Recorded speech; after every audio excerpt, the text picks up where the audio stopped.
কক্সবাজার সমুদ্র সৈকত এক তরুণ উড়ন্ত বিমান লক্ষ্য করে লাথি মেরে শূন্যে তুলে দিলেন বল। সেই ভিডিও ছড়িয়ে পড়ল সামাজিক যোগাযোগ মাধ্যমে।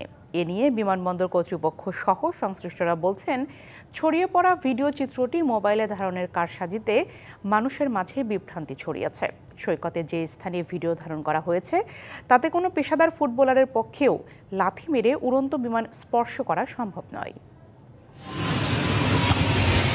কক্সবাজার সৈকতের সিগাল পয়েন্ট। শুক্রবার এখানেই ঘটেছে নেট জগতে আলোড়ন তোলা ঘটনাটি। উড়ন্ত বিমানকে লক্ষ্য করে পর্যটকের লাথিতে ফুটবল মারার 14 সেকেন্ডের ভিডিও নিয়ে চলছে নানা কথা, বিচার, বিশ্লেষণ।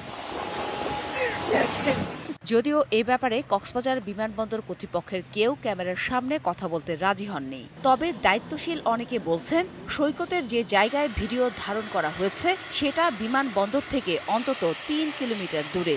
তাই কোনোভাবেই লাথি মেরে উপরে ওঠা ফুটবল বিমান স্পর্শ করা সম্ভব নয়। লিলি হালাল বিউটি সোপ, বিএসটিআই কর্তৃক সনদপ্রাপ্ত দেশের প্রথম হালাল বিউটি সোপ। দীপ্তিময় উজ্জ্বল ত্বকের জন্য।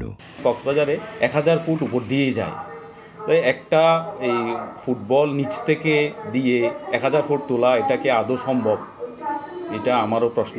পৃথিবীর যে প্রান্তেরই পেশাদার ফুটবলারই হোক না কেন, কারো পক্ষে 200 থেকে 250 ফুটের বেশি উঁচুতে লাথি দিয়ে ফুটবল উপরে তোলা সম্ভব নয়। যদি উপরে এয়ারে শট মারে 200 ফিট মতো সে নিতে পারবে হয়তো, যদি একদম ভালো শুটার হয়। এর উপরে আমার মনে হয় এয়ারে নেওয়া সম্ভব হবে না। তবে কক্সবাজার সমুদ্র সৈকত এলাকার শৃঙ্খলা নিয়ে প্রশ্ন তুলেছেন অনেকে। এই ফুটবল নিয়ে আলোচনা হবে কেন? এই গুডি নিয়ে আলোচনা হবে কেন? এই লেজার রাইড নিয়ে আলোচনা হবে কেন? একটা আলোচনায় হওয়া উচিত, সেটা হচ্ছে যে আমাদের কক্সবাজার আন্তর্জাতিক বিমানবন্দর এটা বিশ্বমানের, এটা নিরাপত্তা সুনিশ্চিত, এটার জন্য কারো কোনো নিরাপত্তাহীনতা ভোগার কোনো সম্ভাবনা নেই। সেই প্রস্তুতিটাই গ্রহণ করা উচিত। ঘটনাটিকে মোবাইল ফোনের কারসাজি বলছে ট্যুরিস্ট পুলিশ। কারো পক্ষে ফুটবল চুরি মেরে বিমানের আশেপাশে নিয়ে যাওয়া ওইটা প্রায় অসম্ভব। আমাদের আইটি শাখা ওই বিষয়টি বিশ্লেষণ করতেছে।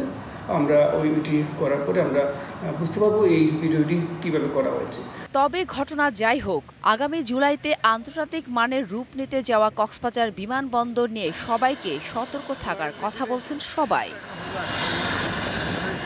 DBC news desk.